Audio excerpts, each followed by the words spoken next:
Folks, let me tell you what we've got going on here. We've got a really bad front coming in from the west towards Mobile. I'm gonna make sure this thing's recording.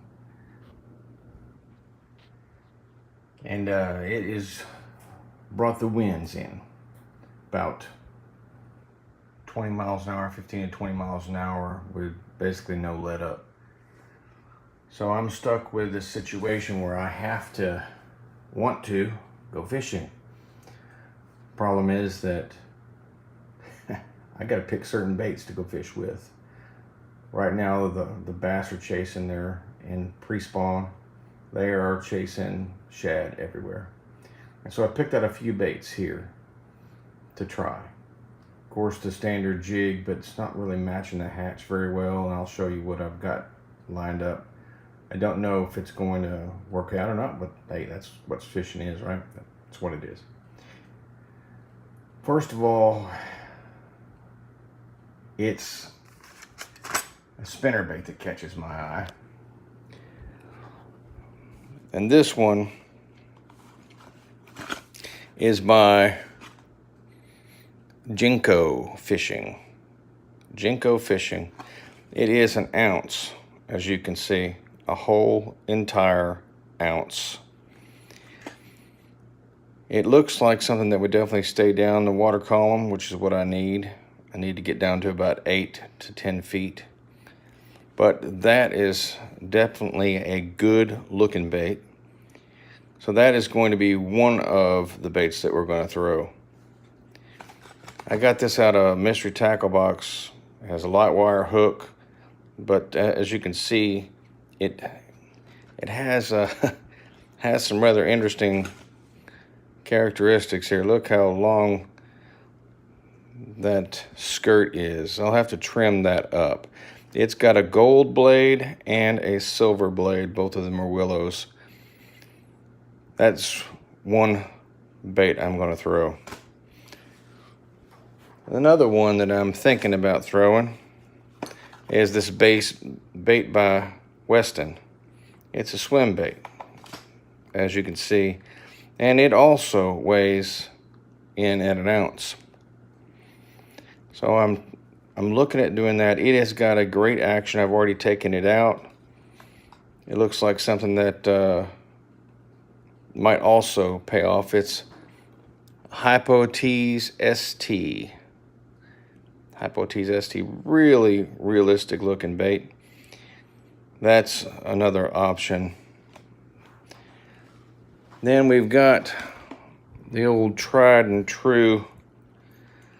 This is also a very good option, a chatterbait. And I think that it also might work well enough for me. And I plan on using one of my longer rods, a 7'3" or what have you, to throw this on. I might actually bump that down. I'm not really certain, but I think I'm going to use braid. The water's going to be churned up, so we're not really looking at a lot of super clear visibility. It's going to be very choppy, very windy, gusts up to 25 miles an hour. So that is also an option. Another one is this little jerkbait. And hard to see who makes it. I'm trying to get it focused. Hold on here a second. Let me see here. It's a flap slap, and I'm getting too close. But maybe when you blow it up on your screen, you'll be able to tell who makes it. But I don't have magnifying glasses right now, so can't really tell. It's a good looking bait. The interesting thing about this bait is look at that eye. Round, right? Look at that eye. Now, isn't that something? That eye looks kind of like a Spro. It's not, but it is definitely different. Round and yellow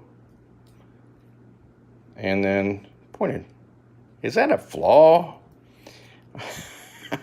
I wondered if that's a flaw or not, but we're going to give this one a little shot too. I think I don't really know the order that I want to look at these. And the last but not least, a swim jig. And just to give it a little kick, because it's going to be really noisy. It may be a little bit too big. It's 3/8 of an ounce. It's a fine looking 6-cent swim jig. I love these things. I need to cut that weed guard down a little bit, but it's real flimsy. The clear hook guard, weed guard, it just seems to be lighter than the others. I might leave that on. I'm not really fishing a lot of cover, but I hate to kind of ruin it. This is a really sharp swim bait that I'm also looking at throwing. Other than that, I really don't know what to throw here. Those are going to be my primaries with this wind. Maybe I'll get something. It's going to be very difficult to actually record audio for this, and I'm wondering about how I'm going to do that. If you don't hear audio, I'll be voicing over. That might be the better thing to do. We'll have to see when I get out there. I'm going to try to use my full frame DSLR, and I'll try to mic it up as well, so you should the wind noise should be mitigated. I may have to sync that back up with this footage later on. I'm not really certain. We'll see. But that's kind of the plan. I'm hoping we can catch a fish. You know what I mean, Merv? So, wish me luck out there for this one. It's right in front of the spawn, which I love this time. But those bass are focused in on one particular thing. They want that particular type of bait, so I've got to try to match that hatch as much as possible.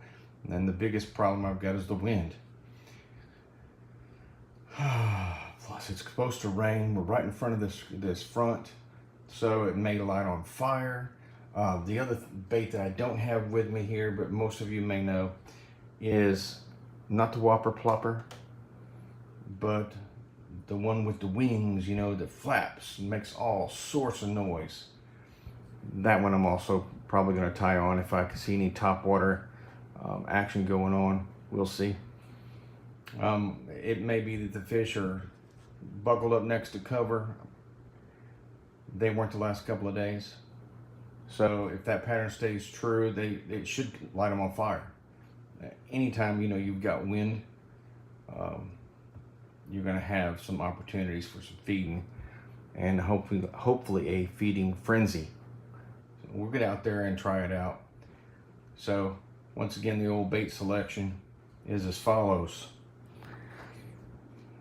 We have spinnerbait with the 2 different types of willow blades, 1 ounce. A Hypo Tease, 1 ounce as well, by Weston. A chatterbait, a white one, trying to match the hatch, a little bit of flash.